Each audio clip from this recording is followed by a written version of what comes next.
I had just finished packing my things and came home when I saw a girl squatting in front of my door. The girl heard me and slowly raised her tear-filled eyes. She said softly, "Brother, you're back." Hearing this, I was a little skeptical. "Who are you? I don't have a younger sister." I only said a few words, and the girl in front of the door suddenly burst into tears. I've always been impatient, and I especially hate it when girls cry. But I swallowed the harsh words I was about to say. I turned and went inside, took out my phone to start a game, but I hesitated and couldn't bring myself to press confirm. I stared at the door for a long time, then I clicked my tongue and went back outside. "How long are you going to sit in front of my house?" The girl was startled by my question, her voice trembling. "I'm sorry, I have nowhere else to go. My parents have passed away and my uncle kicked me out. Brother, before the rain stops, can I stay here for a little while longer?" I looked up and said, "The rain has stopped, so where will you go?" She bit her lip, her teary eyes filled with uncertainty. I don't know. "Come in," I said coldly, then turned and went inside. She stood there stunned. It wasn't until I had turned to go inside that she dared to pull her suitcase in after me. As a result, her soaking wet shoes left watery footprints on the floor. Of course I saw it. She immediately froze and apologized profusely. Unexpectedly, I didn't say a word. I just turned and went into my room. When I came out, I threw a towel straight at her face. Then a pair of slippers was tossed down by her feet. I commanded with a cold expression, "Change your shoes, go to the bathroom, and change out of your wet clothes." She was quite obedient, quickly changing her clothes and coming out. Seeing this, I got annoyed again.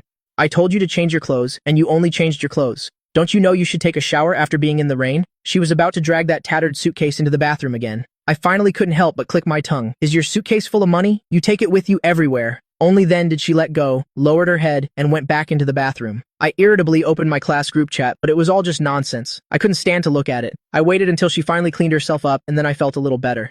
"What's your name?" she answered softly. "Yakinyan." I passed over a pen and some test paper. "Write it down for me." Unexpectedly, she wrote her name on the back of her fair hand. Yakinyan. I looked at those two elegant characters and suddenly asked, "Are you hungry?" Then I bluntly declared, "I'm hungry." Hearing this, she immediately stood up. I know how to cook a few simple dishes." As a result, just 5 minutes later, I saw her coming out of the kitchen, clutching her finger. Fresh blood was seeping from between her fingers. "Is this what you call knowing how to cook?" Her eyes turned red again, and she apologized non-stop. "I'm sorry, I really do know how to cook. It's just that I feel a bit unwell from being in the rain." I looked at her pitiful state, and the fire inside me immediately extinguished. I put my hands on her shoulders and pushed her out of the kitchen. "Get out. There are cookies on the coffee table. By yourself, go get some to eat." She obediently sat on the sofa, but she didn't even dare to touch the cookies. After a while, she saw that the wound had stopped bleeding and got up again, wanting to find something to do. Meanwhile, in the kitchen, I stared irritably at the vegetables in the fridge, with no mood to cook at all.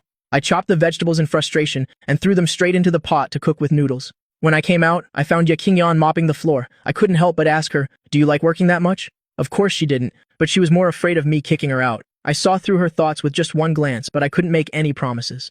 Sympathy is too cheap. What's the point of saying it? I'm still a student. Besides a dilapidated old house, how much better could I be?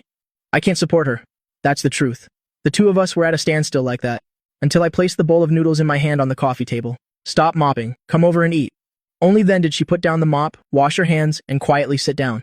After eating, she proactively went to wash the dishes. I couldn't be bothered with her. I still have school tomorrow. Even if I don't get good grades, I can't be uneducated. By the time I struggled to finish my homework, it was almost 10 o'clock. I turned my head and saw Yakinyan curled up on the sofa, dozing off. Although the rain outside had stopped, I ultimately didn't have the heart to make her leave. "The room on the left has a bed. Go sleep in there by yourself." She immediately woke up and pulled her suitcase into the room. She took a dusty-smelling bedsheet from the closet. She didn't complain at all, just spread it out and even set an alarm for 6 a.m. the next morning. The next day, as soon as I woke up, I saw her busy in the kitchen. Seeing me awake, she smiled at me. "Brother, good morning." I didn't answer. I just finished breakfast and went to school. Before leaving, I still didn't tell her to leave. She watched my back as I rode away on my bike and finally let out a sigh of relief. I didn't get kicked out today. As soon as I left, she cleaned the house from top to bottom. After finishing these chores, she took her books out of her suitcase. After looking at them for a while, tears started to fall again. She knew she couldn't go to school anymore. She guessed what time I would be out of school and cooked dinner in advance. In July, it gets dark late. She sat on the doorstep waiting for me. When I pushed the door open and walked in, her eyes lit up immediately. "Brother?" Her voice was clear and bright, but the desire to please and the caution in her eyes couldn't be hidden. I was originally going to ask why she was still here, but the words that came out were, "What are you doing sitting at the door?" She naturally understood the meaning behind my words, but didn't dare to point it out. "I was waiting for you to come home for dinner." After parking my bike, I smelled the aroma of food as soon as I entered the house. This time I believed it. She really did know how to cook. I went into the kitchen to get the food. She quickly ran over to take it from me. I decisively lifted the inner pot of the rice cooker and placed it on the coffee table. After she served the rice, she placed it in front of me. I looked at her skinny frame and asked, "How old are you?" "I'm 15. I frowned and said, Don't you have to go to school? She held her bowl of rice, lowered her head, and ate. Her voice was a mumble. I passed the entrance exam, but high school isn't compulsory education. As she said this, her voice was already tinged with sobs. I didn't ask any more questions, but I cursed irritably in my mind. After dinner, she insisted on cleaning up again, smiling at me to please me, as if she wasn't the one who was about to cry just a moment ago. I looked at her busy figure, unable to say a single touching word. I pulled my school bag over, wanting to do homework to calm down, but I didn't understand a single word of the math problems. The English test paper made me want to chew my pen to bits. It took me a long time to finish one worksheet. An hour had passed. I rubbed my sore neck. Only then did I remember there was someone else in the house. It takes an hour to wash the dishes? I frowned, feeling that something was wrong. I suddenly stood up and rushed into the kitchen. The kitchen light was on, but it was deathly quiet.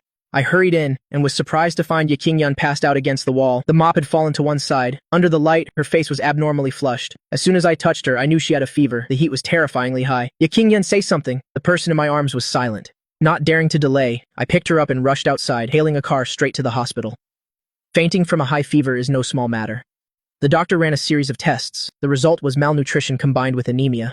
I looked at her on the hospital bed, still delirious, without saying a word. The doctor thought I was her older brother and nagged beside me, "Go home and tell your parents to give your sister more nutritious food. Look how skinny she's become." I sneered internally. She doesn't have parents. When I picked her up, I wondered if she even weighed 30 kilograms. In silence, the doctor told me to push Yakingyun into the IV room. The town hospital at night, the IV room was empty. I chose a spot away from any drafts, and just as I secured the bed, I heard her sobbing. "Don't leave me." Her voice was like a wet cotton ball, weighing heavily on my heart. Just then, my phone vibrated nonstop. It was a message from Li Zicheng. Mixed in with a bunch of nonsense was the main point. I only replied with 2 words, "Send it."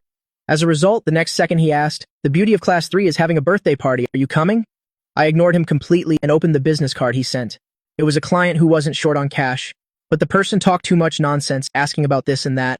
I was losing patience when a nurse came to remind me to give Yakingyun some water. I didn't have the mind to deal with it anymore. I sent a direct message, 1 week, 30% deposit. Then I turned off my phone and went to get a cup of warm water. I clumsily used a cotton swab to dab water, moistening her chapped lips. Perhaps she was thirsty. She sipped at it bit by bit. She seemed to have woken up, calling out, "Brother," before falling back asleep. I crumpled the paper into a ball and logged into the client's game account. I'm not good at studying, but I'm a top-tier gamer. Taking boosting orders is my livelihood. I didn't want to take any orders since it was almost the end of the semester. Yakingyun's medical expenses tonight cost almost 2,000. I have to earn this money back. After playing 4 games straight, my back and waist were aching from sitting. I stood up to stretch my limbs and then walked out of the IV room. Yakingyun had just opened her eyes to find herself in an unfamiliar place. Her heart clenched. She subconsciously called for me, "Brother." The strong smell of disinfectant made her realize immediately this was a hospital. She was all alone in the IV room. On the chair next to her were medicine and the hospital bill. She picked up the bill and calculated, almost 2,000 yuan. Her face turned pale instantly, and the rims of her eyes turned red. She pulled out the IV needle and ran outside. The nurse saw her and was startled. "What's wrong with you? Where's your brother?" Hearing the word brother, her mind went blank. He doesn't want her anymore either. That's right, he isn't her real brother. She cost him 2,000 yuan in one night. He's just a student. It's completely normal to get rid of this burden. She pursed her lips tightly, tears falling silently. It was a heartbreaking sight even for the nurse. Yakingyun's lips trembled. She couldn't say a single word. After all, no one wants her, and no one will help her. She could only lower her head, bite her lip hard, and lie to the nurse in a hoarse voice. "I'm sorry, miss. I had a nightmare. My brother went to buy food. She didn't know where she could go. She could only turn back to the IV room, lie back down on that cold bed, and cry silently into her arm. And when I came back, this was the scene I saw." I frowned and noticed she had pulled out the needle. I thought she had fallen asleep, and it fell out.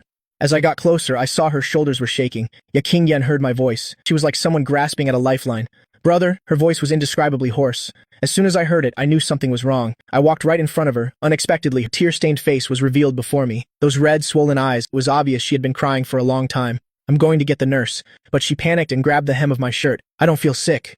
"Brother." After saying that, she quickly wiped her tears and forced a smile that was uglier than crying. "Then what were you crying about?" She didn't dare to say, only lowering her head, her gaze falling on the box of porridge in my hand. "Brother, I'm fine now. Can we go home?" She looked up, her teary eyes full of cautious pleading. I immediately understood why she was crying. I told her to go wash her face. When she came back, I handed her the porridge. "Finish the porridge first, then take your medicine." She didn't dare to say anything, obediently picking up the porridge. Since her parents passed away, no one had ever bought food for her. As she ate the porridge, her eyes welled up again, but she tried hard to hold it in. She was afraid I would hate her. Her fever had gone down, so I had her take the medicine. She picked up the packed food container and stood up. "Brother, let's go home."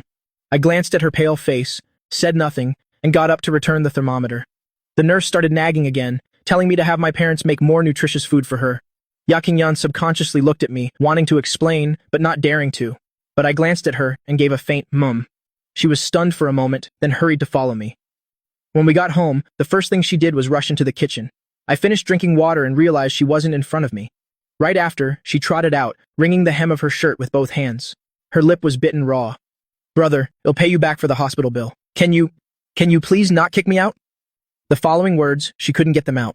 But I just held the rim of my cup to my lips and said, "The doctor told you to get a lot of rest." Then I turned and went back to my room and closed the door. The next day, when she woke up, it was already 7:40. My bedroom door was ajar, and there was no one inside. I had already gone to school. She had woken up late. She felt so useless, just like her aunt said. She was just a burden who only caused trouble for others. Just as tears were about to fall, the main gate to the yard suddenly made a sound. She ran to the window to look. It was me again. I pushed the door open and saw her sitting on the sofa as soon as I entered. She immediately stood up like a frightened little rabbit and called out brother to please me. I glanced at her. "What are you doing up so early?" She watched me put breakfast on the table, wanting to ask why I didn't go to school, but not daring to. I looked at her standing there stiff as a log and took a napkin to wipe my sweat. "Eat breakfast." She took the spoon. The porridge was very hot. She ate very slowly. I had finished my breakfast, but she hadn't even finished a third of her bowl. I felt hot, so I casually turned on the ceiling fan. As soon as the cool breeze blew down, she suddenly sneezed. Only then did I remember she had just recovered from a high fever. I immediately stood up and turned off the fan. "I'm not cold, brother." "I'm cold." I didn't turn around and started a game again. When she heard me say that, a lump formed in her throat. She almost couldn't swallow that spoonful of porridge. She secretly glanced at me from the corner of her eye, accidentally meeting my gaze, and she frantically looked away. After taking her medicine, she saw that I had just finished a game and reported, "Brother, I've taken my medicine." I didn't understand why she had to tell me she took her medicine. But seeing the hint of a smile in her eyes, I still grunted an through my nose. The game started. I was about to get some water. I reached out my hand and then pulled it back. "Whatever, you'll deal with it after this game." Unexpectedly, she asked tentatively, "Brother, do you want some water?" I was talking to my teammates through my headset, so I didn't hear clearly, not until I finished the conversation. Reached for the cup, only to find it was already full of water. Looked towards her. "Thanks, it's nothing." She quickly waved her hand. "It's just a glass of water." During a break from the game, the living room was unusually quiet. I put down the glass of water and saw her staring at the books on my table. I raised an eyebrow. "Want to read them?" She jumped in surprise and hurriedly denied it. "No, I was just spacing out." I tossed the book next to her. "If you want to read it, just read it." It was an 11th grade English book. I suddenly remembered she hadn't attended high school, so I pulled out all the 10th grade textbooks from my bag and tossed them all to her. "Read them." She looked at those books with longing, but didn't dare to open them. "Can I go take a shower?" "Do whatever you want. I'm not stopping you." She didn't seem to notice my impatience, said, "I'm going to take a shower now," and ran into her room. I looked at the history book on the sofa. My gaze wavered slightly. My teammate Lisa Cheng was shouting in my headset, "Yang Feng." I had originally muted my mic, but today, I made an exception and spoke. "I remember you have a relative who is a grade director at Hoa, my high school." Lisa Cheng was stunned. "Brother Feng, why are you asking about this? Is it easy for transfer students to get into their school?" "That's a private school. The tuition alone is 30,000 a year. I'm not an avid learner." I sounded impatient. I cut him off directly. "Just ask what I told you to ask." Yakinyan came out after her shower. She noticed I wasn't playing games anymore. I was now leaning back in my chair, resting with my eyes closed. It was then she realized it was the weekend, and I had the day off. She tiptoed, but still woke me up. She immediately stood at the door like a child who had done something wrong. "I'm sorry, brother." I frowned and asked where she was going. "I'm going to buy some groceries." I picked up my phone to check the time, then got up and wheeled my bicycle out. "What do you want to eat?" She just whispered again. "Anything is fine, brother." I couldn't be bothered to ask more. I got on my bike and left. When I returned, my handlebars were hung with several bags of groceries. She had actually been waiting for me at the door all this time. Seeing me return, she immediately stood up to greet me. She wanted to help me carry the bags, but her hands reached out halfway and then pulled back, afraid of dropping things. After I parked the bike, I carried the groceries straight into the kitchen, but she was like a shadow, following my every step. She wasn't noisy or disruptive, but her presence was so strong it annoyed me. I finally couldn't take it anymore. "Didn't the doctor tell you to get more rest?" She immediately became flustered. "I'm sorry, brother, I was annoyed to death. My life was already bad enough. Now I'm stuck with a nuisance I can't get rid of." But when I saw her cautious eyes, I couldn't bring myself to say the word, "leave." I let out a sigh. My tone was no longer so harsh. "Go rest, I'll cook." She nodded obediently. Only then did she turn and leave the kitchen. After that, she indeed didn't dare to move around carelessly. After I went to school, she would take out my old textbooks and read them over and over, frantically memorizing them. In just 3 or 4 days, she had actually memorized all the classical poems and 10th grade English vocabulary. The days seemed to pass peacefully like this, until Thursday noon, I suddenly returned. What surprised her even more was, the people who came back with me were 2 police officers. The moment she saw the police, her face turned pale. She staggered to the door. Her hands gripped the door frame tightly.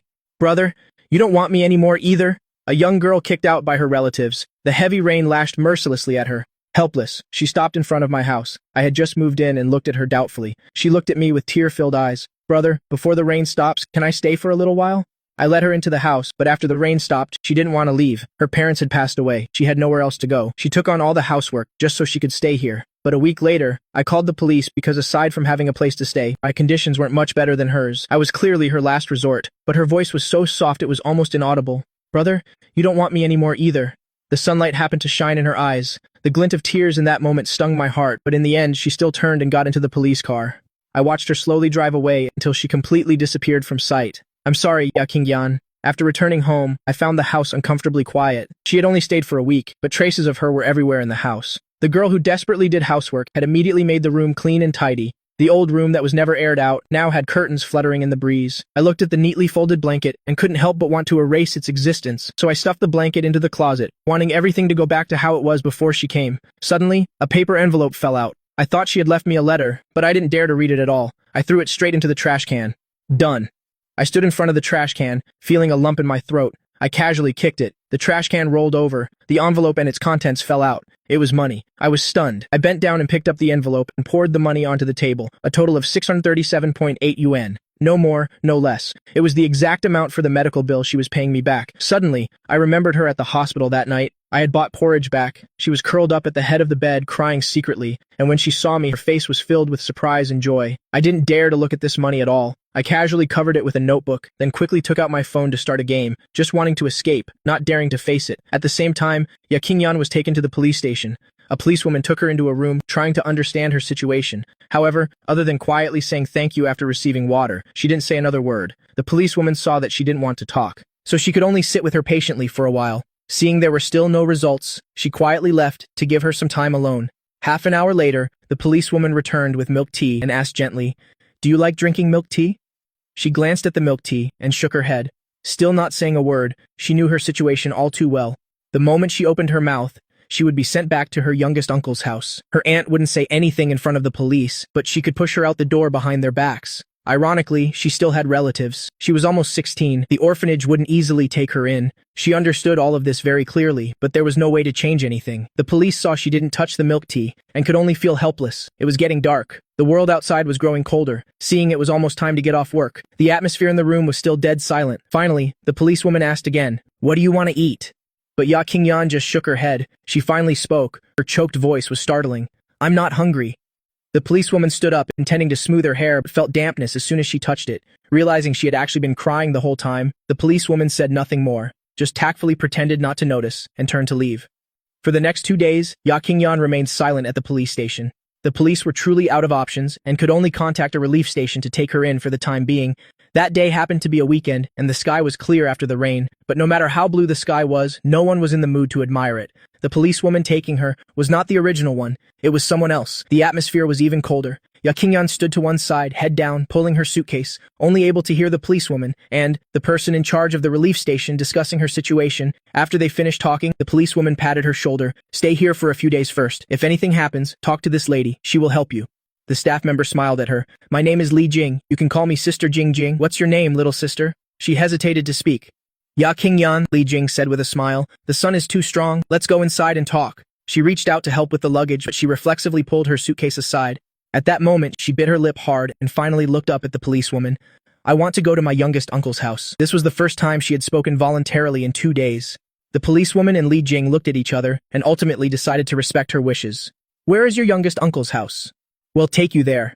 However, she actually had no idea of the address. Even though she had lived at her uncle's for half a year, she had almost never left the house.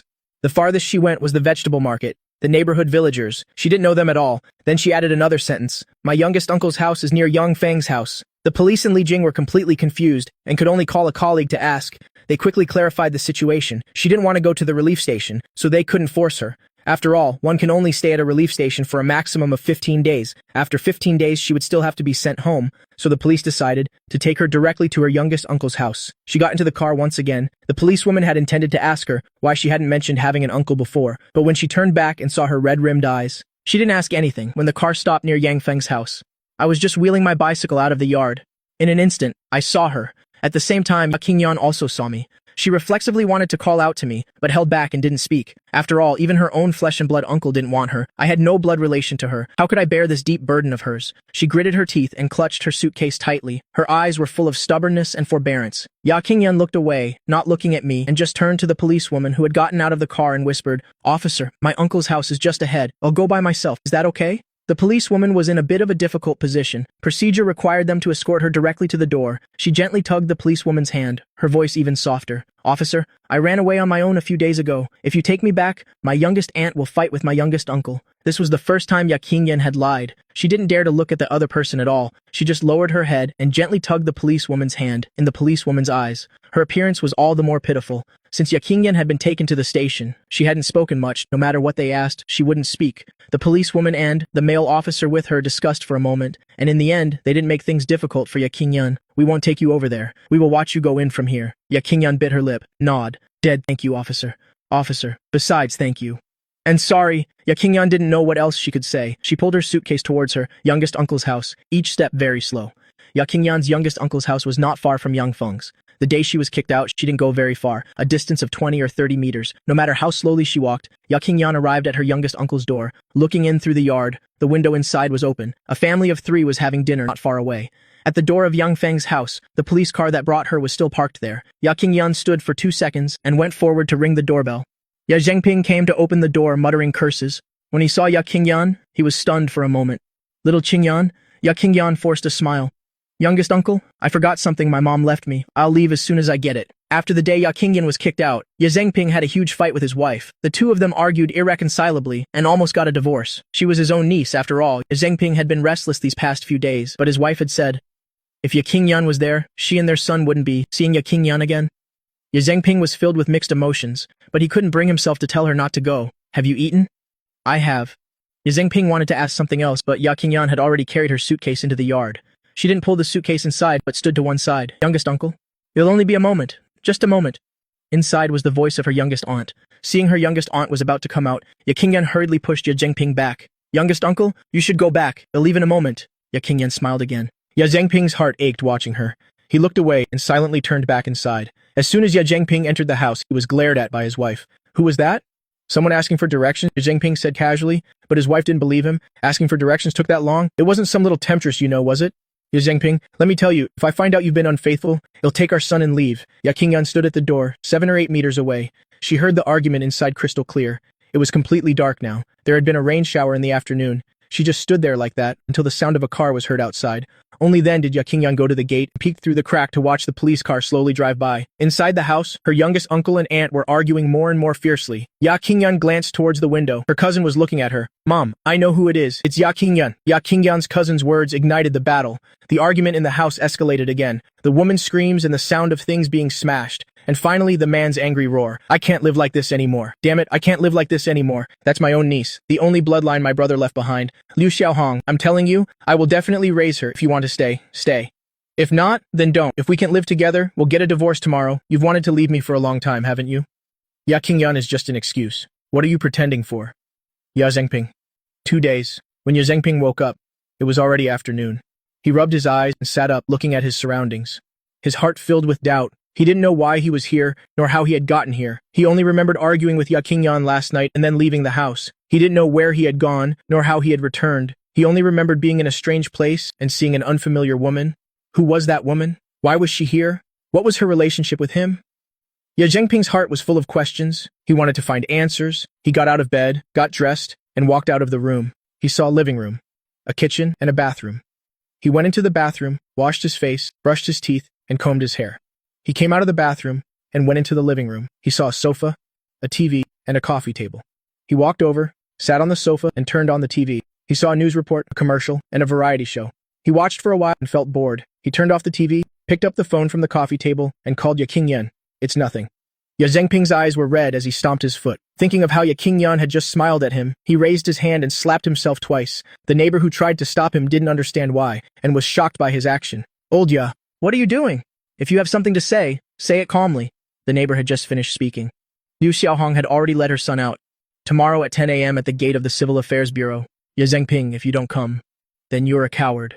Yakinyan hid in the alley, biting the back of her hand, not daring to cry out loud. She knew she was a burden wherever she went. Outside, the sounds of her uncle and aunt arguing were chaotic. After arguing for a while, Yakinyan heard the sobbing of her aunt. Everything became quiet again. Yakinyan leaned against the wall and slowly squatted down. Mosquitoes bit her arm. She looked under the faint light. It was just that the tears in her eyes were increasing. Her vision was blurry and unclear. Later, her gaze could no longer focus. She really missed her parents. On the other side, I wasn't in good form tonight. Usually out of 5 games, I'd win at least 2. Today, aside from the first game, I lost all 4 of the following games. The consecutive losses made even Lisa Cheng a little scared.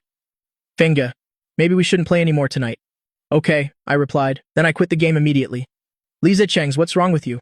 was cut off by me just like that. Outside the window, it suddenly started to rain. Summer rain comes very quickly. It falls very heavily too, in less than a dozen seconds. The rain was already pattering against the glass window. I took off my headphones. The sound of the rain became clearer and clearer. I tilted my head to look at the rain outside the window. A few seconds later, I grabbed the phone on the table. I took an umbrella and left the house. When Yakinyan was dragging her suitcase to her uncle's house, I hadn't left yet. I propped up my bike, listening to the rattling sound of the suitcase, from near to far, until I couldn't hear it anymore. Only then did I turn my head to look. I vaguely remembered which house Yakinyan had stopped at. It was already dark by then, even if I remembered. I couldn't be sure it was accurate. Yakinyan must have gone to her uncle's house already. Last week, when Yakinyan was kicked out, it was also a day with heavy rain. Kicking someone out in such heavy rain. This time, her uncle would keep her. I didn't think so, but I also had no reason to suddenly go knocking on someone else's door. After standing for a while in front of the house, I suspected was Yakinyan's uncle's. I still held the umbrella and turned to leave. As I was leaving, suddenly, a cat jumped out from nowhere. It jumped onto the fence of a house and finally disappeared without a trace. I subconsciously turned my head to look. After realizing it was a cat, I retracted my gaze. At this moment, a car drove past. Its headlights shone into the narrow alley beside me. The fleeting light made me see that a suitcase was placed next to the wall of the narrow alley. It was Yakinyan's suitcase. This rain was still falling. The rain hadn't lessened at all. Even though I was holding an umbrella, my pants were already more than half wet. Holding the umbrella, I walked over to the suitcase. I took out my phone and turned on the flashlight. Yakinyan. The light illuminated the darkness. Only then did I see Yakinyan squatting beside the suitcase. Hearing the familiar voice, Yakinyan thought she had misheard, until that light shone on her. She finally lifted her head. Her fair face was covered with strands of hair wet from the rain. Her messy hair covered most of her eyes, but I didn't need to see clearly. I could imagine how those eyes looked right now. The two of us looked at each other for 2 seconds. I lowered my eyes. I reached out and pulled her to her feet. "Can you walk?" Yakinyan had been squatting for over an hour, being suddenly pulled up by me. Her vision immediately blurred. She almost couldn't stand steady. I held her firmly. Yakinyan came to her senses. She subconsciously took a step back. A very small step, but I felt as if something had given a sharp tug inside my heart. I handed her the umbrella. Yakinyan said nothing. She just shook her head. I pushed the umbrella straight into her hand. Then I squatted down in front of her. "Get on." But the person behind me didn't move. The umbrella was in Yakinyan's hand. I was squatting. The rainwater quickly soaked the exposed part of my hair. Yakinyan quickly noticed. She held the umbrella forward. The cold rainwater suddenly stopped falling on me. I looked up. My gaze reached the edge of the umbrella. "Get on.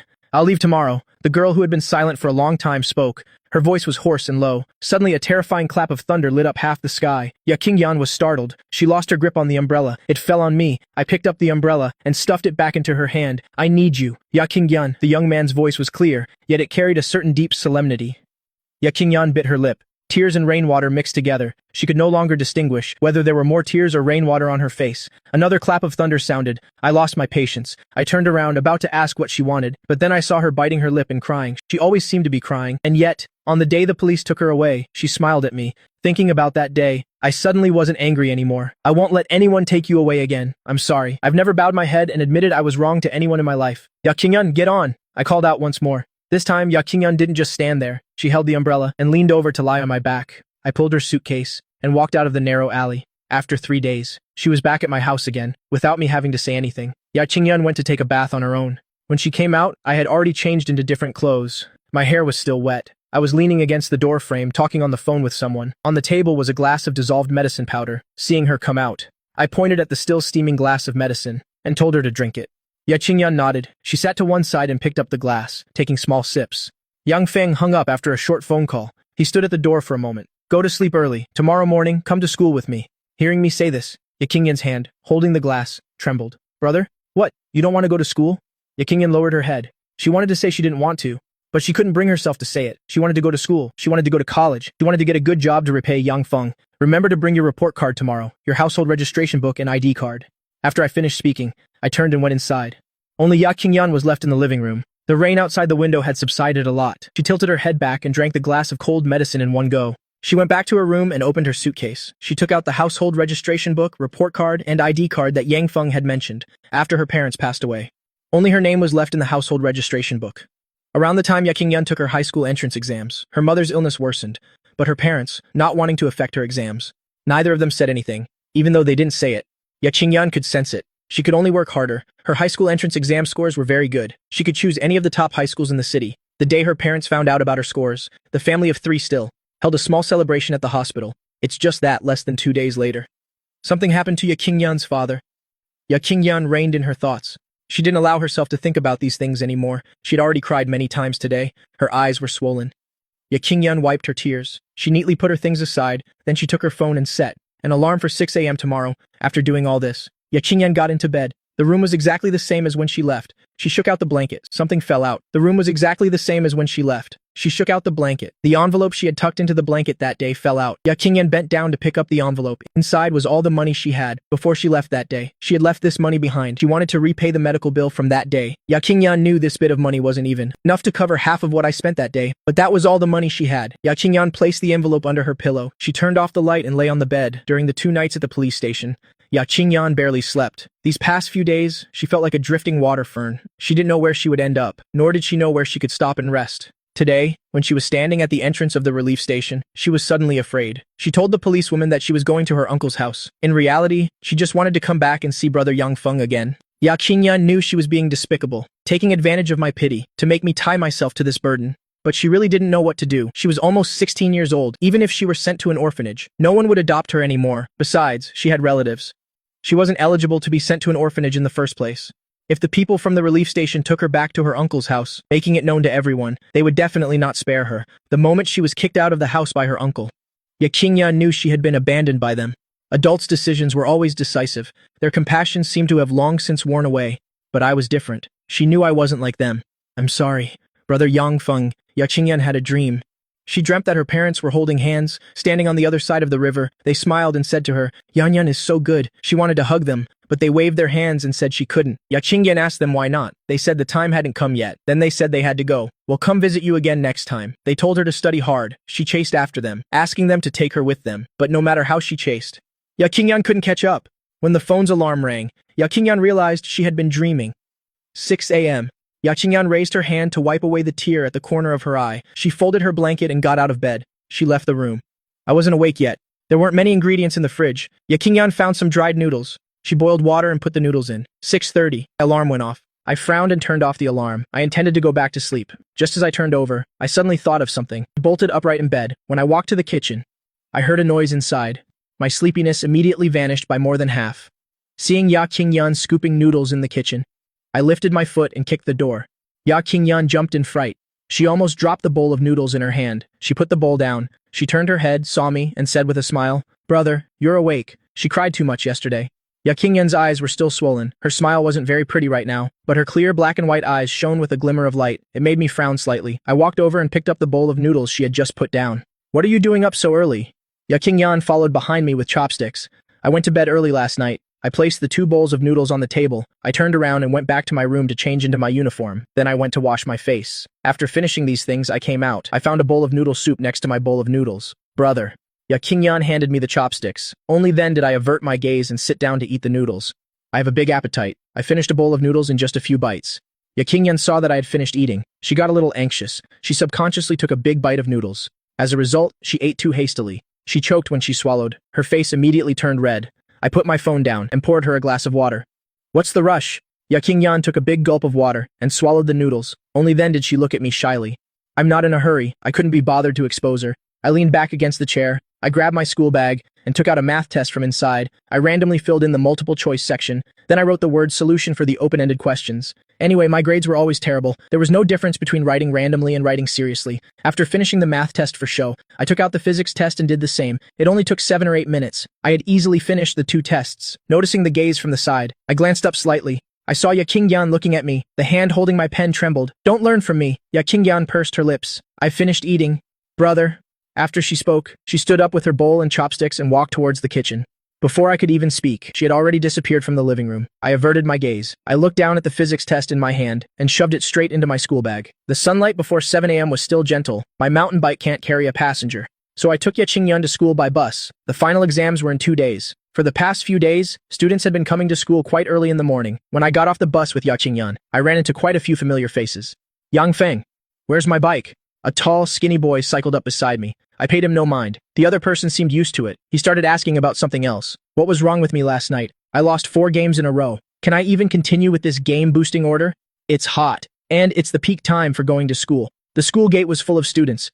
I was getting a little impatient. How many points do I plan to get on this final exam? As soon as this was mentioned, the boy fell silent. After speaking, I turned back to look at Yaqingyun, who was some distance from me. 4 or 5 steps away, Yaqingyun heard me call and jogged closer. Brother? Why are you standing so far away? Get closer. The school gate will be even more crowded later. After entering the school, I took her to find the head of the admissions office. Yaqingyun's situation was quite special, and I wasn't her guardian, so enrolling wasn't that easy. I was also mentally prepared. If it really didn't work out, I would have Yaqingyun study at Huame School. The head of the admissions office was non-committal. He only said it needed to be discussed. Yaqingyun's household registration was here. Logically, she should be able to enroll, but her high school entrance exam scores were from last year. The two of them left the office. It was now close to the start of the first period. Do you remember the way back? Yaqingyun nodded. Yes, I do, brother. I looked at her for a moment. I took out the loose change I had and gave it to her. Turn left at the main school gate. The bus stop is 200 meters away. To go home, you have to cross to the opposite side of the road and take bus 23 or 17. Get off after 3 stops at the Dateodi station. I wanted to say more. The warning bell for class rang at that moment. Yaqingyun heard it. She took the loose change Yang Feng gave her. Brother, you should go to class. I'll go home. After she finished speaking, the corners of her lips curved up. She smiled. Fine then, don't go back. There's a coffee shop across from the school. Go over there and wait for me. Brother, I can get back on my own. Yaqingyun wanted to say something else. I said one sentence. There's a small bookstore in the coffee shop. When Yaqingyun heard this, she no longer insisted on going back by herself. I'm in class 11-9. If anything happens, come find me. Got it? I got it, brother. You should go to class. It's not good to be late. I was choked by her words. I had no choice but to run to class. The literature teacher and I arrived at the classroom door at almost the same time. Unsurprisingly, I got scolded again. The literature teacher gets annoyed just by looking at me. He made me stand outside. Luckily, this class ended quickly. As soon as class ended, 2 boys ran over to ask me, Feng Ge, who was that girl this morning? I brushed the hand off my shoulder. My little sister. Don't get any funny ideas, seeing this expression. The 2 boys didn't dare to speak nonsense anymore. The last class of the morning ended. I casually grabbed 2 test papers, shoved them into my bag and went out. Feng Ge, where are you going for lunch? Yang Feng was about to speak, when the class president suddenly walked over. Yang Feng, the head teacher wants you to go to his office. 10 minutes later, I looked at Yaqingyun's high school entrance exam report card. I let out a soft tisk. Even though Yaqingyun looked like a good student, I didn't expect her grades to be this good. After Yaqingyun left Tom Trung School, she immediately saw the coffee shop across the street. During school hours, there was almost no one in the coffee shop. The second floor was the bookstore I mentioned. There were a lot of books, but not all the books had their plastic wrap removed. Yaqingyun chose a classic book, found a corner and sat down to read quietly. She liked to read, before what happened to her mother. After finishing her homework, she would quietly read extracurricular books. Later, her mother was diagnosed with cancer. Her father worked desperately to earn money. After school, she tried to do all the housework. There was no longer any time to read extracurricular books. There was no one at the bookstore on the second floor. Occasionally, an employee would come up to arrange the books.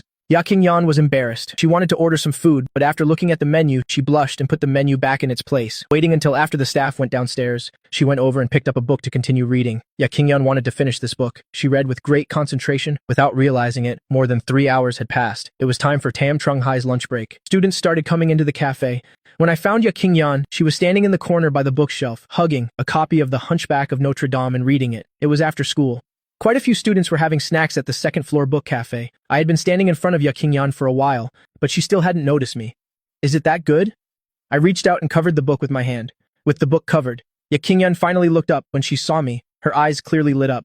Brother, have you eaten yet? Yaqingyun shook her head, taking out the change I gave her this morning. From her pocket, Yang Feng didn't take it. What do you want to eat? Can we eat at home? Yaqingyun glanced at the page, memorized the page number and closed the book, putting it back in its place, then turned her head to look at me, waiting for my response. I didn't say yes or no. Let's go. Yaqingyun looked down at the money in her hand. Brother, I don't have anywhere to spend money. I pushed open the glass door and glanced back at her. If I gave it to you, then just take it. Yaqingyun didn't dare to offer the money again, and had to put it back in her pocket. There were quite a few people at the bus stop at this time. I'm pretty well known at school, after all. I have the face of a school heartthrob. In the past, many female students have given Yang Feng love letters, but I've never responded to any of them. I'm used to coming and going alone. Now I have a girl walking beside me. Many people took out their phones to take pictures, wanting to get some gossip, I noticed, and reflexively stepped a little closer to Yaqingyan. My hand hovered around her waist. Come here a little closer. Just then, a bus arrived and many students pushed forward. Yaqingyan thought I was afraid she would get pushed and obediently moved behind me. Feeling her move behind me, I tilted my head to look and my eyes met Yaqingyan's. Yaqingyan is so thin, but her eyes are very big. Every time she meets my gaze, she always smiles. When she smiles, the light in her eyes becomes very bright. I don't know what she's smiling so foolishly about. Following me, at most, will only keep her from starving. Seeing that I didn't say anything, Yaqingyan called out, Brother, it's nothing. I averted my gaze and frowned at two female students secretly taking photos on the right. I pushed my tongue against my right molars, suppressing my anger. Brother, the bus is here. Just as I was about to go over and make them delete the photos, Yaqingyan tugged on my backpack strap. I looked ahead, and sure enough, the bus had arrived. It was already 12:30 when we got home. I had to be back at school before 2 p.m. There was clearly not enough time to cook. I went to a nearby supermarket and bought a bag of frozen dumplings. As soon as we got home, the bag on my handlebars was taken by Yaqingyan. Brother, I'll go boil the dumplings. You can play some games for a bit. After a while, Yaqingyan could find her way to the kitchen with her eyes closed. After speaking, she disappeared down the hallway. After parking my bike, I thought about what my head teacher said and took out my phone to buy some practice exams online. Yaqingyan's high school entrance exam scores were very good. Tamtrung isn't a key high school. If they admitted students based on high school entrance exam scores, with Yaqingyan's results, a student like her would never end up at Tamtrung, so the school administration didn't want to pass up such an outstanding student. But there was a condition for enrollment. At the beginning of August, I have to take Yaqingyan to the school to take the transfer student exam. Yaqingyan's entrance exam scores were indeed excellent, 13th in the entire city, but no matter how excellent, she hadn't been to school for a year. The head teacher's intention was for me to tutor Yaqingyan. I felt that with my academic record, tutoring Yaqingyan would just make things worse, wouldn't it?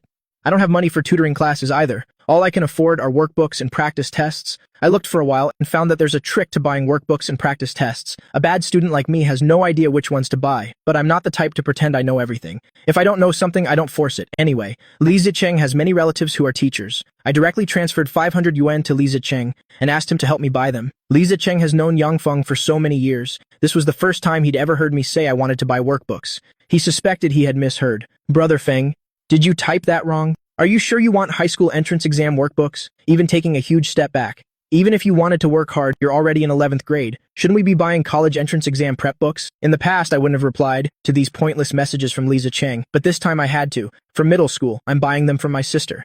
What sister? One you met while gaming? Haven't you never had an online relationship? Another bunch of nonsense. I just turned off my phone screen and put it on the table, pulling a practice test from my bag to work on. Li Zicheng is so annoying. The test is annoying too. I know all the words individually, but put together, they're so confusing. When Yaqingyan brought out the dumplings, I was grim-faced, scribbling nonsense on the test paper in my hand. Yaqingyan put the bowl down and glanced at the test paper in my hand. Seeing her look over, I grabbed the test and stuffed it into the backpack on the floor. Eat up. Yaqingyan handed me a spoon. I glanced at her and said, the school said, at the beginning of next month, you have to take an entrance exam. You can only enroll if you pass. Really? When Yaqingyan heard what I said, she froze completely with a look of utter disbelief on her face. Why would I lie to you? I glanced at her. For the next few days, you should go online and review the topics from the high school entrance exam first. I've already bought some workbooks and practice tests online. They'll arrive in a few days. After a pause, I added, if you want to go to school, you have to work hard for it yourself. This is as far as I can help you. Thank you. Yaqingyan nodded. She put a dumpling in her mouth, but that dumpling stayed in her mouth for a long time. She still hadn't swallowed it. I had already eaten several pieces when I realized she was just keeping her head down. Don't you like dumplings? Hearing my words, the girl who had been keeping her head down finally moved. She shook her head. I like them. I was about to say that the way she looked didn't look like she liked them at all. Before the words could leave my mouth, I saw in Yaqingyan's bowl a drop of water fall into the dumpling soup. I froze for a moment, then immediately understood and didn't say anything more, realizing that Yaqingyan was crying. I finished what was left in my bowl in a few bites, the remaining dumplings in the bowl. After eating, I picked up my phone, made an excuse about taking a nap, and went to my room. After I went to my room, Yaqingyan was left alone in the living room. Only then did she dare to lift her head, took a tissue from the side, and wiped the tears from her face. She didn't want to cry, but the tears just wouldn't stop. That's why she didn't dare to look up or dare to speak, afraid I would find out and be unhappy. I let her stay here. I didn't kick her out. Yaqingyan was already very content. She really wanted to go to school, not because she liked school, but because she understood clearly that only with a good education could she find a better job in the future. But she also understood that I was just a student too. I didn't have the means to support her education. She had never imagined, nor dared to imagine. But just now, Brother Yang Feng had told her that as long as she worked hard, she could go to school. She just needed to try her best on the exam. Taking exams was what she was best at. She had stayed at her paternal uncle's house for over half a year, but her uncle and aunt had never once thought about sending her back to school. Now Yang Feng, who was no relation to her, was saying he wanted to send her back to school to let her study after her parents passed away. What Ya Qingyun endured the most was the coldness and dislike from her relatives. It had been a long time since anyone had considered her feelings. The tears flowed more and more. Ya Qingyun finally couldn't hold it back and covered, her eyes sobbing after learning she could go to school.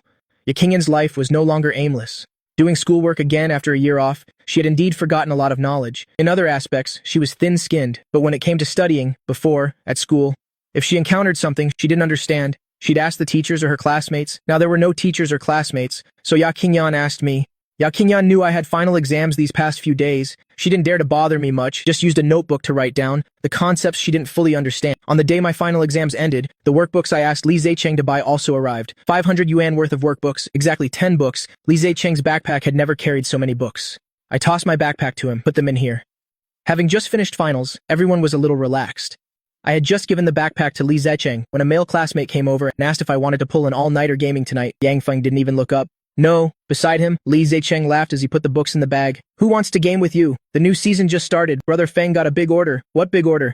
Doesn't Brother Feng never take orders at the start of a season? The male students in my class all know I'm very good at games. They also know I take orders to earn money, but I only take 7 or 8 orders a season, mostly last-minute high-paying orders at the end of the season. As for these low-pay, high-effort orders at the start of the season, I never take them, so at the start of the season, they would treat me to a meal and I would help them rank up in the game. Now Li Zicheng was saying, I took an order. Ko Min's reaction was naturally strong. I didn't want to explain much. I'm short on cash lately. Ko Min got the hint and didn't ask any more questions. Then, Brother Feng, after you finish the order, carry me, okay?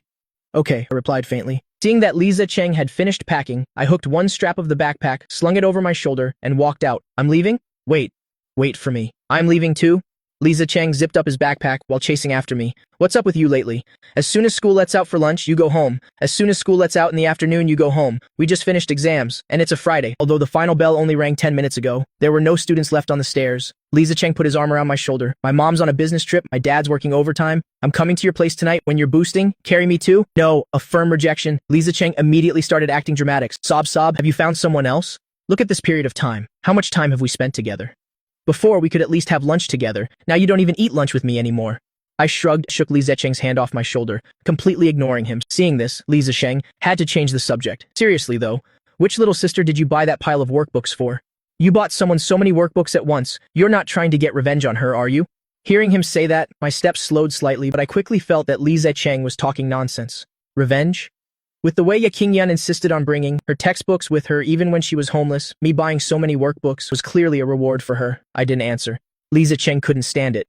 Where did you meet this sister? My actual sister, arriving at the bike shed. I unlocked my bike and looked at Li Zicheng before leaving. Seriously saying those 3 words, Li Zicheng was stunned for a moment before fumbling to unlock his own bike and pedaling to catch up. Your actual sister? Different mothers? Same father? Your dad got divorced again? Our houses are in opposite directions. I pedaled very fast and was out of the school in just half a minute. The bike and I disappeared into the traffic. Li Zicheng couldn't catch up and could only curse into the air. Yang Feng, you only have your good looks. With your personality, you're definitely going to be single forever. Tam Trung Hai is less than 3 kilometers from my house. The bike ride there is quick. It wasn't even 6 o'clock when I got home. As soon as I entered the courtyard, I saw her hugging an English book. Ya Qingyun was sitting on the threshold of the main door. For the past few days, no matter if it was noon or afternoon, when I came home and pushed open the gate, I would see her sitting there. I reminded her once, telling her not to sit there because of the mosquitoes, but Ya Qingyun just obediently said okay, and the next day when I came home, I saw her sitting there again. I didn't say anything more, brother. You should sit for a bit. I'll go stir-fry the vegetables right away. Ya Qingyun went inside, put the book down next to the sofa, left that sentence behind and scurried into the kitchen. Yang Feng was carrying a backpack full of workbooks. He didn't even have time to say wait. He decisively took all the workbooks out. The 10 workbooks stacked together were about 20 to 30 centimeters high. For some reason, Yang Feng thought of Li Zicheng's words and stared at the 10 workbooks for a while. In the end, he still put half of them away. One book would take at least a week to finish anyway. Better not to put so much pressure on her. Before I got home, Qingyun had already chopped all the vegetables. Stir-frying doesn't take long. A dish can be done in 7 or 8 minutes. In less than 20 minutes, Ya Qingyun had finished stir-frying 2 dishes. Brother, dinner is ready. I had just come out of my room and saw Ya Qingyun bringing out 2 dishes. I glanced over and went to the kitchen to get bowls and chopsticks. Ya Qingyun knew he went to get the bowls and chopsticks. She put the 2 dishes down and waited obediently. As soon as she sat down, she saw on the side of the sofa a few mock exam books. Ya Qingyun remembered what I said a few days ago. Her eyes immediately lit up. I came out at that moment and saw her looking at those exam books. I bought you 5 exam books. Try your best to do them. It's okay if you can't finish them all. Li Zicheng's relatives helped pick them out. I don't know if the tests are any good, but each book has enough material, at least 100 pages per book. Even if I were to just fill them in randomly, it would still take me at least a few days. I can finish them. I glanced at the 5 exam books again and didn't say anything to discourage her. Let's eat. A few days ago, Ya Qingyan went to a print shop to print out practice tests because printing isn't cheap. She didn't print many. She only printed this year's high school entrance exams. She had finished those tests long ago, using her phone to find the answers and correct them herself. She hadn't studied for a year, and had indeed forgotten a lot of knowledge. Literature, politics, and history were better. She was naturally good at memorizing things quickly and accurately. She could still barely score above average, but subjects like math, physics, and chemistry weren't as good. Even getting an average score was a bit difficult, but she had already taken the knowledge she forgot on the test and reviewed it. She had also compiled a list of the points she didn't know. Now that Brother Yang Feng was done with his exams, she would ask Brother Yang Feng for help later, feeling Ya Qingyan's gaze from the side. I quickly chewed and swallowed the food I had just put in my mouth. Are you not feeling well? Yeah. Qingyan quickly shook her head. Are you done with your exams? My hand holding the chopsticks paused slightly. I'm done. Is she going to ask about my scores? Thinking about how my scores for 6 subjects combined weren't even as high as the maximum score for the 3 main subjects, for the first time, I felt a little ashamed. Ya Qingyan looked at me, her round, bright black and white eyes blinking slightly. I finished this year's high school entrance exam practice test, and after checking the answers, I found a few questions I don't fully understand. Could you teach me later? Ahem. Hearing her say that, I choked on my water. Being asked by someone for help with schoolwork hasn't happened to me. Since elementary school, I looked at Ya Qingyan, a person who wouldn't even blink when being criticized by the whole school, was now so flustered that even my ears turned red. Eat first. Middle school knowledge. I'm not sure I remember it either. Okay. Yeah, Qingyan smiled and said, okay, then began to eat seriously. I looked at her, quickly finished the rice in my bowl, and stood up with my phone to call Li Zicheng. I usually eat 2 bowls of rice, but tonight I stopped after just 1 bowl. Ya Qingyan reflexively started to call out to me, but she had only managed to say, brother, when I was already out of the courtyard with my phone. But I returned very quickly, and as I was drinking water, I saw her looking at me. I put the glass down. Not hungry. Ya Qingyan shook her head. You only ate 1 bowl of rice. I patted my stomach. I'm not done eating yet. After saying that, I bent down and picked up the bowl and scooped all the rice from the rice cooker into it. Ya Qingyan was solely focused on viewing the knowledge she had forgotten, so she also ate a little faster. As for me, I went out to make a phone call, which took a little time. Tonight, the 2 of us finished eating at almost the same time. I was quicker than her, stacking the plates and carrying them away myself. I'm done with my exams, I don't need to study. Now it's your turn to review. I'll wash the dishes. Ya Qingyan looked down at the bowl I had snatched from her hands. Thank you. The light in your room isn't good. Do your homework here.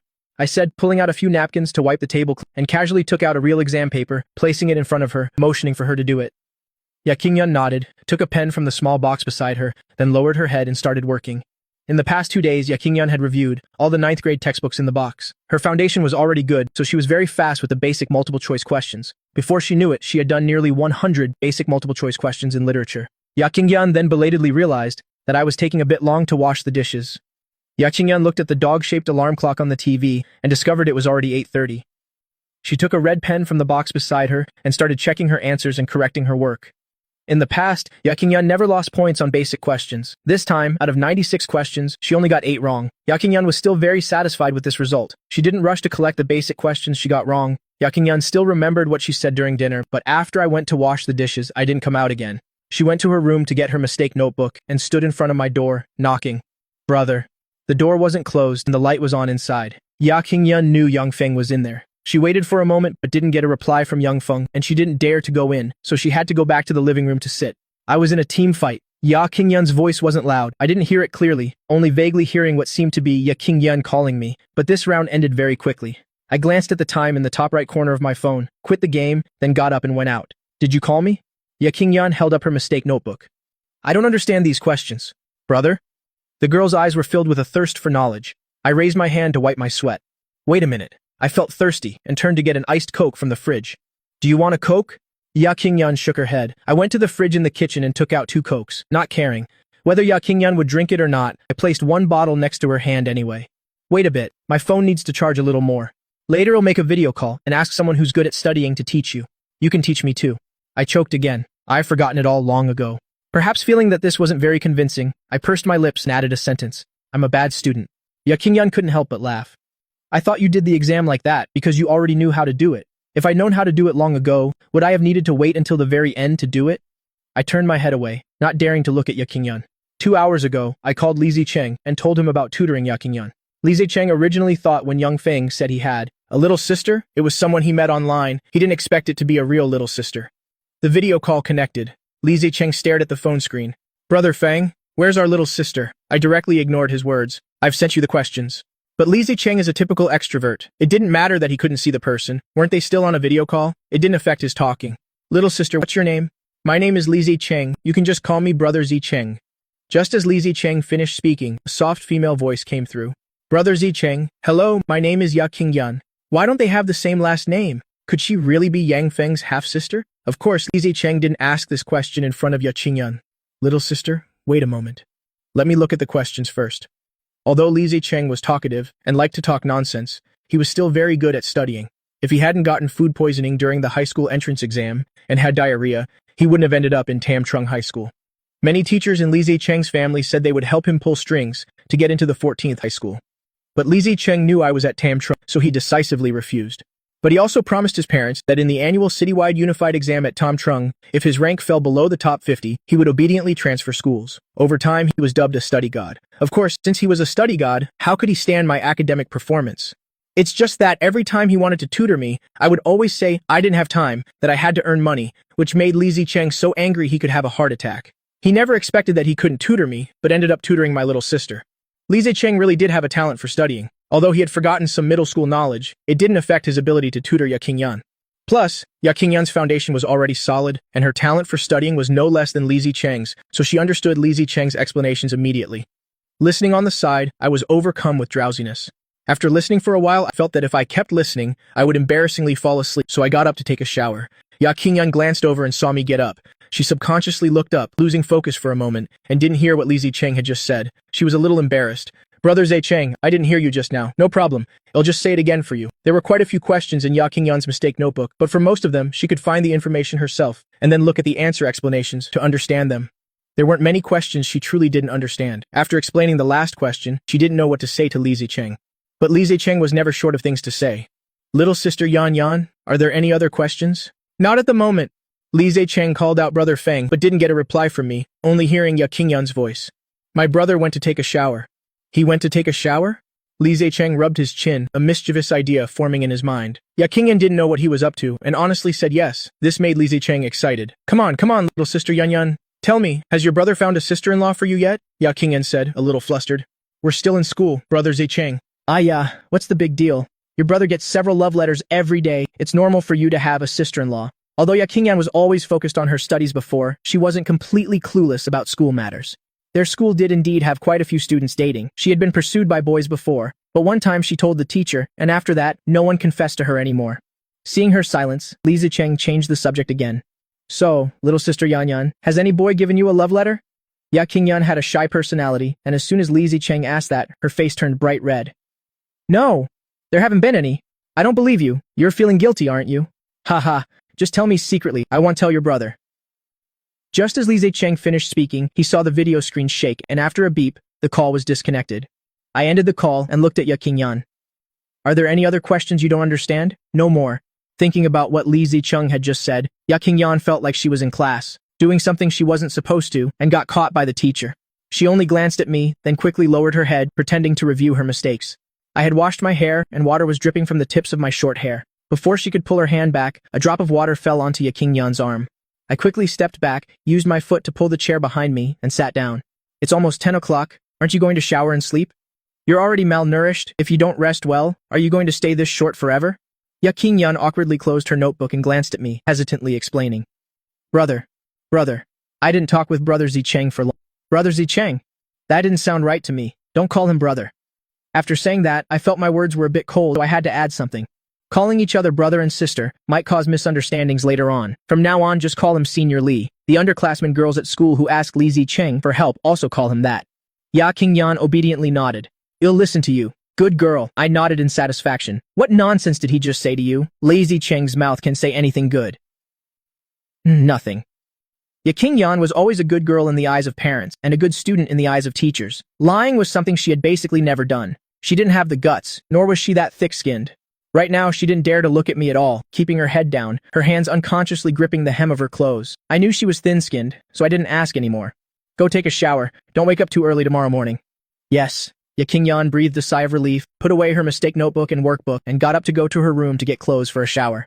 Just as she stood up, she heard Yang Feng say something else. Lack of sleep will stunt your growth. She was a little flustered. Thinking about the height difference between herself and Yang Feng, she didn't dare to refute it. I understand. After saying that, she fled back to her room. I raised an eyebrow and picked up my phone again. Li Zicheng had sent a bunch of messages. I directly sent one sentence. If you say nonsense, in front of Yaking again. Actually, I hadn't heard what Li Zicheng said before. When I came out from my shower, I only heard Li Zicheng's shameless words. Haha, just tell me secretly, I won't tell your brother. Without even thinking, I knew from these words that Li Zicheng must have said something inappropriate before that. As soon as Li Zicheng saw my message, he immediately went silent. After sending him sleepy, good night, he didn't send any more messages. I sneered and picked up the workbook Yaking had completed. Truly a model student, she hasn't studied for a year, yet her accuracy is still so high. Ever since Yang Feng told her that lack of sleep would stunt her growth, Yaking didn't dare to wake up at 6 a.m. anymore. It's just that these past few days, she had been waking up at 6 a.m. to make breakfast, so her biological clock had gotten used to it. Even though she set her alarm for 7, as soon as 6 o'clock hit, she would still wake up out of habit. Suddenly, she remembered my words and had to force herself to go back to sleep. I had clearly warned that kid to rest well, but on Monday morning, there were noises from the kitchen again. My sleepiness vanished instantly, and I walked over with a frown. As expected, Yaking was making breakfast. I felt annoyed and knocked on the doorframe. Aren't you afraid of not growing taller? I startled Yaking and she looked at me flustered. Brother, I went to bed early last night. My morning grumpiness hadn't faded yet, so I just stared at her coldly. From now on, you don't need to make breakfast. After saying this, I turned around to brush my teeth without saying another word. However, right before leaving for school, I suddenly gave her a wad of small bills. I'm off to school! She hurriedly refused. Brother, I still haven't spent all the money you gave me last time, but I paid no attention, directly slapping the money on the table, then grabbed my school bag and walked out. Yaking immediately followed me to the door, watched me take out my bicycle, and said in a small voice, "Be careful on your way." I just gave a cold reply, closed the courtyard gate, and rode away. Only then did Yaking turn back inside. On the table was a wad of crumpled small bills, 1 yuan, 5 yuan, 10 yuan, as if I had gathered it from every nook and cranny. She counted it, it was 237 yuan in total. But she had no intention of using it because I bought the rice at home, I bought the daily necessities, even the pens and notebooks she used were bought by me. She basically had no reason to spend money and couldn't bear to spend the money I worked so hard to earn. That's right, she already knew. The night before last, she woke up in the middle of the night and found the light in my room was still on. She was about to knock when she heard me talking to someone. What brand? What order? At that time, she didn't understand at all. It wasn't until yesterday when she took the opportunity to ask about homework that she secretly asked Senior Li. In that moment, she finally understood that I stayed up all night playing games, not for entertainment at all, but to earn money.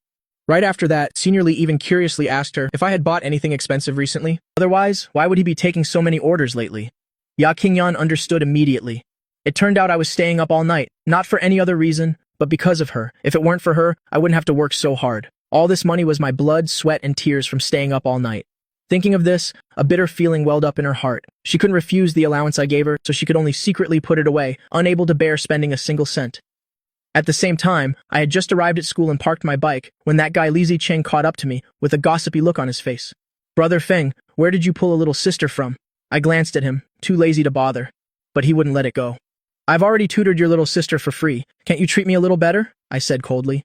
I'll transfer the tutoring fee to you. Hey, isn't your little sister my little sister? Get lost. My little sister is my little sister. Seeing that I didn't want to talk, Li Zicheng had to change the subject.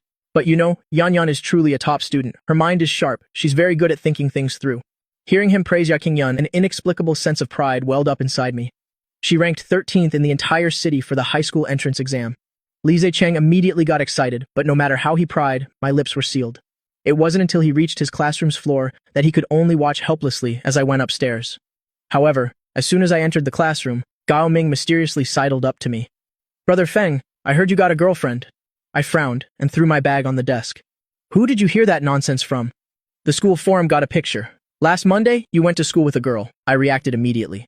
Who's managing the school forum now? A senior. Gao Ming still wanted to gossip. Are you really dating? That's my little sister. My face turned cold, my whole body radiating displeasure. Gao Ming quickly apologized. Just then, the warning bell rang. I took out my test paper, but secretly took out my phone and opened the school forum. In the blink of an eye, it was the day the final exam scores were released. But as students about to enter 12th grade, our summer break started half a month later than others. This exam held no surprises. Li Zicheng was first in the grade again, and I wasn't surprised to be last in the class. The two of us never talked about scores after all, even doubling my total score might not be as high as his. But today, he just had to open his big mouth. Brother Feng, what was your score this time? It's not over 300 again, is it? I unlocked my bike, too lazy to even spare him a glance. Who knew he would ride his bike right next to me? Little sister Yan Yan seems to know we got our scores today. The next second, my hand on the handlebar suddenly trembled. Li Zicheng had known me for so long, but it was the first time he'd seen me lose my composure in anger. He knew that I had long accepted the fact that I was bad at studying. Even for this final exam, the head teacher couldn't be bothered to talk to me. But he couldn't understand. Your little sister is a top student, with grades like yours. Don't you really feel insecure in front of her? Just a moment ago, he wasn't sure, but now he was sure. He deliberately raised his voice. Brother Feng, I got 698 points on the test this time. If little sister Ngongngon asks, remember to tell her, okay?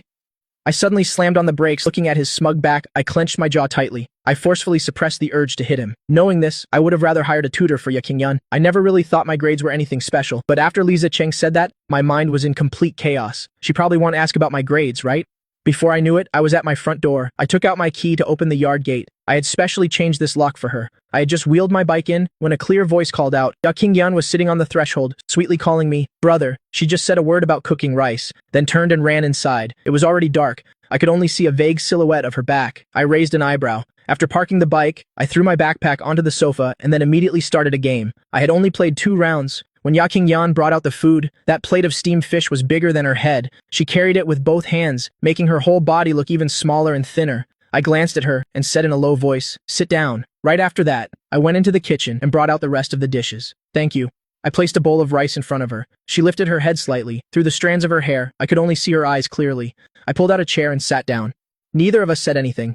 The only sound at the dinner table was the soft sound of eating, but I gradually realized something was wrong. Ya Qingyan. She bit her chopsticks and looked up slightly, but her loose hair covered more than half of her face. I frowned. Why do you keep your head down? I put down my chopsticks and reflexively started to reach out my hand, but halfway there, I felt it wasn't right.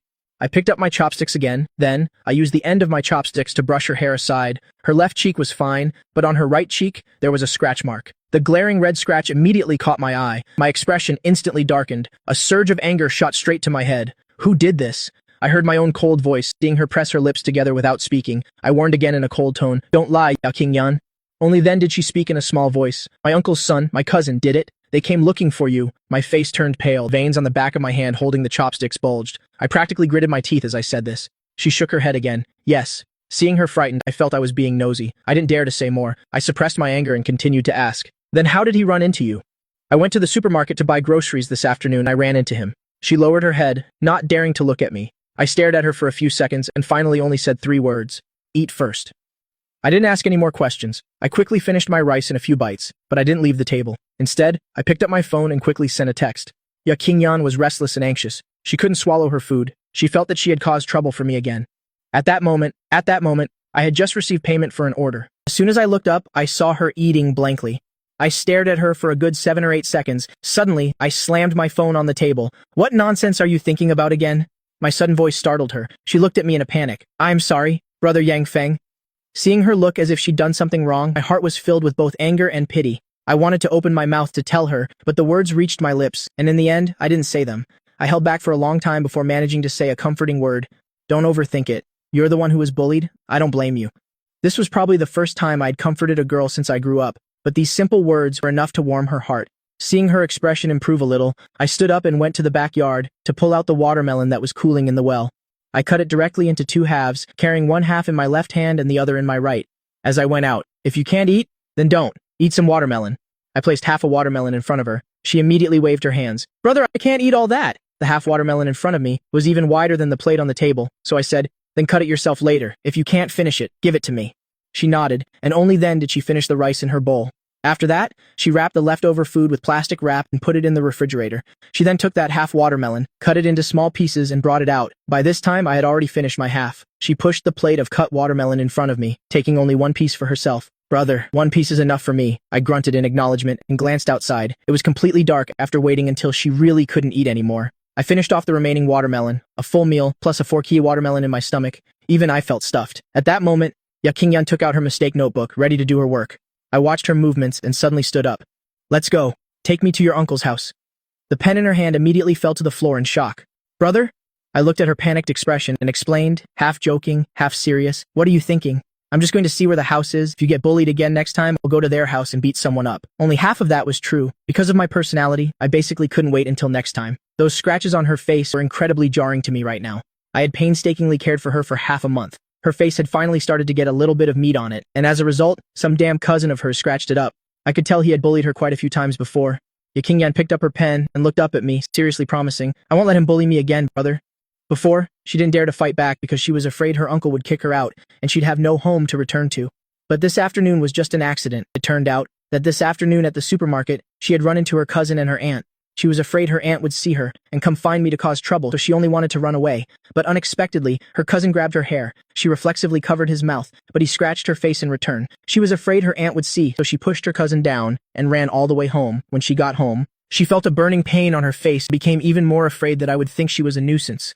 Now, not only was I not scolding her, but I also wanted to vent her anger for her. She was touched, but she wanted even less for me to get into trouble. I looked at her hesitant expression and immediately misunderstood. "Are you afraid he'll take you back?" She hurriedly explained, "That's not it, brother. My uncle's wife is very shrewish. If you mess with my cousin, my aunt will definitely make a huge scene." But I didn't care at all. Being shrewish isn't an excuse for them to bully you. I snorted coldly. Then I started to use moral pressure. "You said you'd listen to me when you first came? It's only been a few days and you're already not listening?" As soon as I said this, her face turned beet red. Under my gaze, she couldn't hold out for 3 seconds and had to stand up. "I'll listen to you." Only then did I look at her with satisfaction. That's being obedient. It was completely dark by now. I walked in front and casually switched on the hanging lamp in the yard. The two of us left the gate, one after the other. The smell of food wafted from the houses.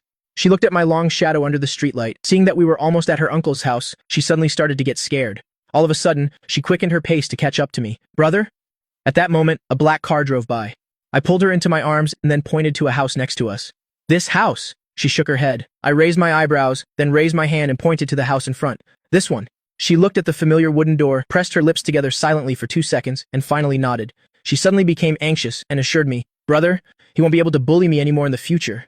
She didn't know why, but she just felt that tonight wasn't just about me identifying the house. But I paid no attention, just stared intently at that house, committing it to memory until I had memorized the location. I finally looked away and suddenly looked at her. "Do I look like a delinquent?" She was immediately stunned, her cheeks flushed red with embarrassment. Because the first time she saw me, she really had thought I was an uneducated punk at school. Actually, my appearance wasn't thuggish at all. On the contrary, I was quite handsome and refined. It's just that on that day, the first thing her eyes met when she looked up were my cold, deep eyes. My thick eyebrows were slightly raised, carrying a hint of rebellion and arrogance. That's what made her unconsciously see me as a delinquent. She hurriedly shook her head. Not at all. In her heart, I was just a big brother who was cold on the outside but warm on the inside. If not for her hiding under my eaves that day, I could have completely pretended not to see her. Seeing her reaction, I laughed out of frustration. "Don't worry, I don't have a habit of hitting people for no reason." After saying that, I glanced at her uncle's door again, then turned to leave. "Let's go. Let's go home."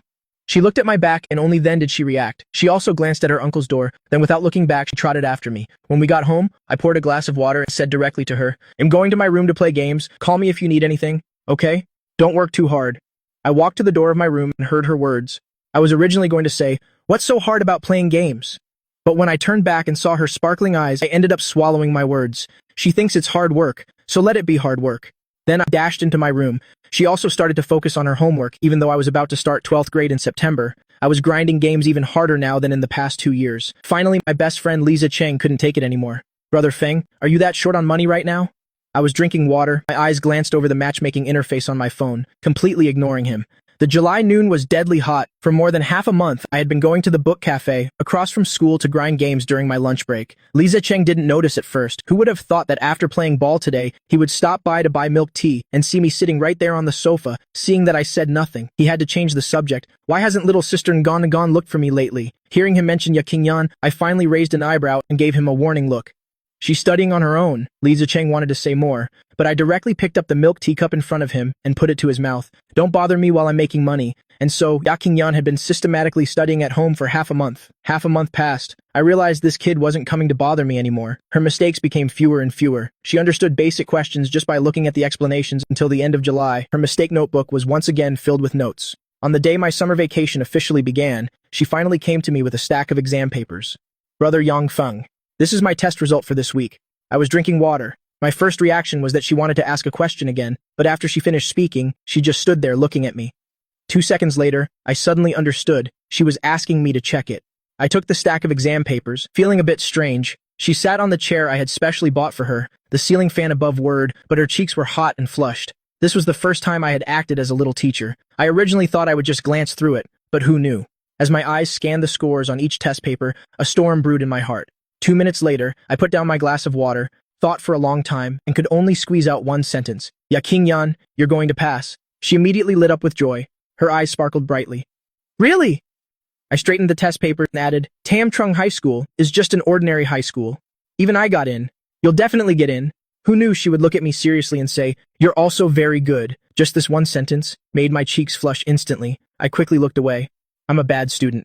You're very good at games. Her words were completely sincere, without a hint of flattery, but the next second, I saw her eyes dim. I only know how to study. Hearing the disappointment in her voice, I blurted out, at this age, knowing how to study is already very good. Then, I suddenly remembered her almost ascetic study schedule, 24 hours a day. She slept for 7 hours, and studying took up 10 hours, so I ventured to ask her, we have a day off tomorrow, want to go out and have some fun? I originally thought she would happily agree. Who knew she would shake her head? The test is on Monday, brother. You've studied for so long. These 2 days won't make a difference. But she still shook her head. She even pursed her lips and asked carefully, Brother Yang Feng, could you ask Brother Zisheng to come help explain my mistakes to me? This time it was my turn to be surprised. I had no choice but to agree. I'll tell him to come over tomorrow, thank you. A radiant smile immediately appeared on her face. I then thought of my own final exam scores for no reason. For the first time, I felt a little guilty. Without saying more, I immediately called Li Zicheng and asked him to come over tomorrow. After hanging up, I specifically warned him on WeChat, keep your mouth shut tomorrow. As a result, Li Zicheng immediately replied with a sly emoji, followed by a line of text. Don't worry, Brother Feng. I absolutely won't say anything reckless. I knew with one look that this guy was definitely up to no good tomorrow. I put my phone down and looked at Ya Qingyan, who was engrossed in her book. She knew Li Zicheng was coming. The dimples by her lips were faintly visible. Clearly, she was very happy. Looking at her like this, how could I bring myself to tell Li Zicheng not to come? Early the next morning, I woke up unusually early. Ya Qingyan had just finished washing her face when she saw me come out of the hallway, her face filled with surprise. Brother, you're up so early today? After all, it was only 6:15, and I usually got up at 6:45 on the dot. With my messy hair, I yawned, my voice hoarse. Aren't you afraid you won't grow taller? Her ears immediately turned red. I just woke up a little early today. Of course, I knew she lost sleep because she was worried about the exam. The porridge wasn't ready yet. The two of them sat in the living room in a stretch of silence. Just as she was about to take out her English dictionary to study vocabulary, I suddenly spoke. Do you know what the foundation of effort is? She was stunned for a moment. What is it? I stared at her and said word by word, a healthy body, go change into your sportswear. I'm taking you for a run. So yeah. Qingyan turned and went to her room to change. She didn't have any sportswear before, until last week. When I suddenly stuffed a bag into her hands, inside were 3 new sets of clothes, a dress, a casual outfit, and a white sportswear set. I had torn off the price tags long ago. She couldn't pay me back even if she wanted to. Although the size was a bit big, she believed she would still grow taller. Just 2 days ago, I brought her 2 more new sets of clothes. The sizes were a much better fit. At this moment, she came out after changing, and my train of thought returned. I was already in the yard, turning my head to look at her from my bike. Do you dare to stand on the back? This mountain bike wasn't originally meant to carry passengers, but I had specially asked someone to weld on 2 tiny foot pegs. She didn't hesitate, and nodded. She held onto my shoulders and stood up. Hold on tight as soon as I finished speaking. With a push of the foot, the bike shot forward. The early morning breeze brushed against her cheeks. It's been a long time since she felt so relaxed. Suddenly, she called out to me softly. Brother, I thought she was tired. I was just about to say we were almost there, but unexpectedly, she shook her head and said in a very serious tone, when I get into university later, you'll definitely work hard and then earn money for you to get married. I was immediately speechless. I thought to myself, this kid really overthinks things. I pedaled the bike steadily. My voice was calm. Going to university is fine. Earning money is also fine. I paused for a moment, then I changed the subject. Ya Qingyan, I know how to earn money myself, so you don't need to worry about it at all. She immediately got a little embarrassed. She wanted to say something, but she couldn't get the words out. I could see her dilemma. I knew she wanted to say thank you. Soon.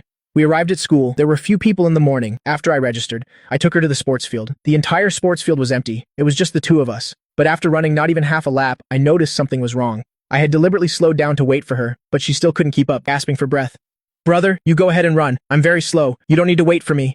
I stopped in my tracks and turned around, staring at her.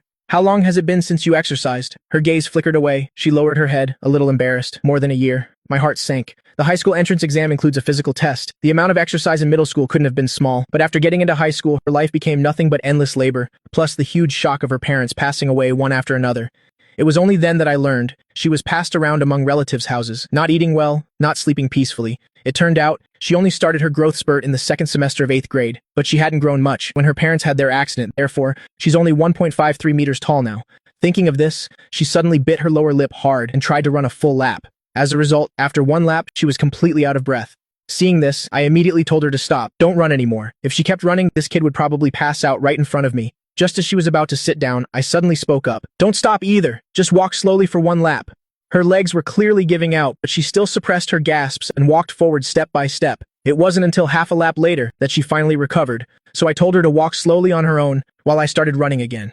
I looked at this silhouette with an indescribable feeling in my heart. In the blink of an eye, it was 7:30 when we got home. On the way, her stomach rumbled, her face immediately flushed red with embarrassment. I pretended not to hear and just sped up on the bike. But not long after we finished breakfast, there was a knock on the courtyard gate. I knew it was Lisa Cheng as soon as I heard it. "I'll go get the door," Ya Qingyan guessed it too. She immediately lowered her head and finished the last bit of her porridge, cleaned up the dishes, and went into the kitchen. This kid, Lisa Cheng, rode his bike over. His house isn't far from mine, less than 5 kilometers. It's a place he often visits. Who knew he'd start yelling as soon as he entered? "Brother Feng, when did my door get fixed?" I couldn't be bothered with him. Instead, I grabbed his backpack. "What did you bring a backpack for?" He giggled, with a mysterious look on his face. "It's my first time meeting Sister Ya Qingyan. I have to bring a gift, right?" "What gift?" I tightened my grip, forcing him to stop completely. Only then did he confess honestly. "It's books. Didn't you say she likes to read?" "I have a lot of books at home. I just picked a few for her." After hearing that, I finally let go. Letting him inside, I parked his bike properly myself. Then, I closed the courtyard gate, walked past him, and went straight into the house. As soon as I entered the living room, I didn't see Ya Qingyan anywhere. The dishes on the table had been cleared away. I immediately guessed she must be in the kitchen. Just then, Lisa Cheng came in after parking his bike. He looked around with a puzzled expression. "Brother Feng, where's Sister Ya Qingyan?" "Who knew?" Just as he finished speaking, Ya Qingyan came out from the hallway. I gestured with my chin towards Lisa Cheng, then looked at her. Lisa Cheng. That one word was the introduction. As expected, she has a shy personality. She seemed a bit reserved meeting a stranger for the first time. "Brother Zicheng? Hello, Sister Ya Qingyan? I don't have anything great to give you for our first meeting." As he spoke, he pulled a paper bag out of his backpack, but she didn't take it immediately. Instead, she reflexively looked at me.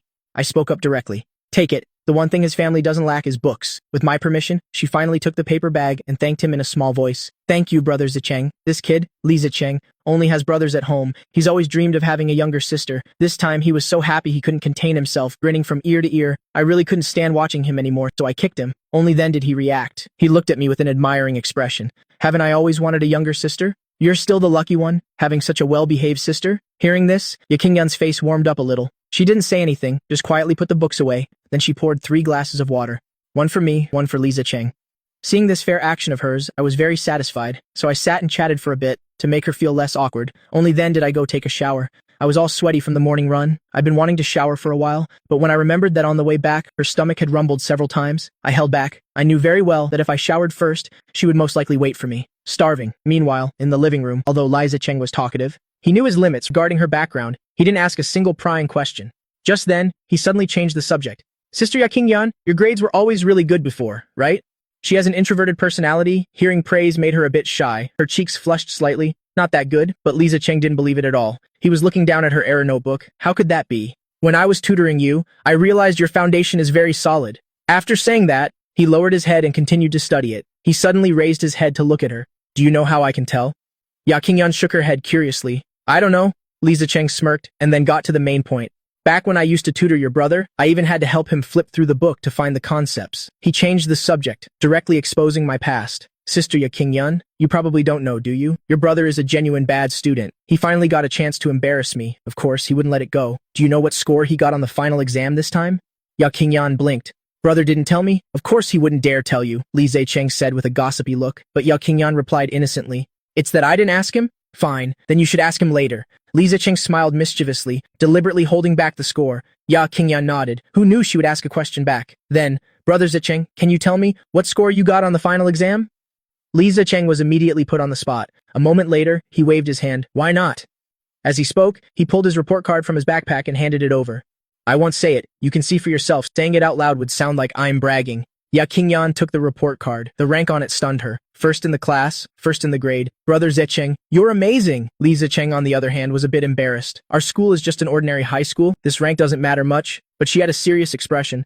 "First in the grade is already very impressive. Being praised like that?" Li Zicheng scratched his head and smiled at her. "You can be first in the grade in the future, too." To Li Zicheng's words, Ya Qingyan didn't refute them, because her goal wasn't just to be first in the grade, but first in the entire city. She had seen it with her own eyes on TV. The city's top scorer in the college entrance exam, just the prize money alone, was enough to buy a house in town outright. So she wanted to be the top scorer, wanted to get the prize money, and then buy a house for me. But these audacious words, she didn't dare say a single word of them now.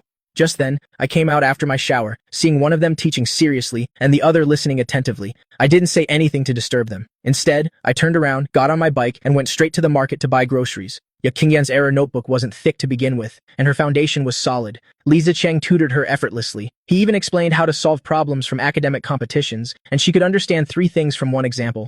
This made him even more confused. How could this guy, Yang Feng, be so bad at studying?